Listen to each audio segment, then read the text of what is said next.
आज जी आर म्हणजे तुमच्या तोंडाला पुसलेली पानं आहेत. जिसकी जितनी संख्या भारी उसकी सत्ता में भागीदारी, हाच नियम लावला पाहिजे. आम्ही सगळे देशाचे मालक आहोत. हे देणारे कोण आहे? आमचे नोकर आहेत. की या एवढ्या मोठ्या आंदोलनातून आपल्याला मिळालं काय?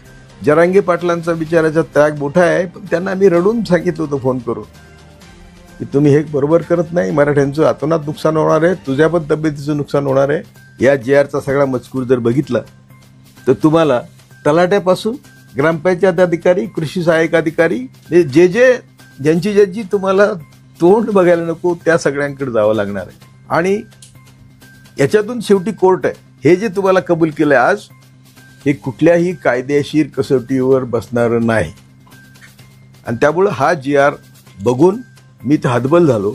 ज्या ब्राह्मणवादी ताकदीने आम्हाला हजारो वर्ष पायदळी तुडवलं आणि आम्हीच त्यांचंच तीर्थ घेतो, आणि त्यात मराठी फार पुढे आहेत.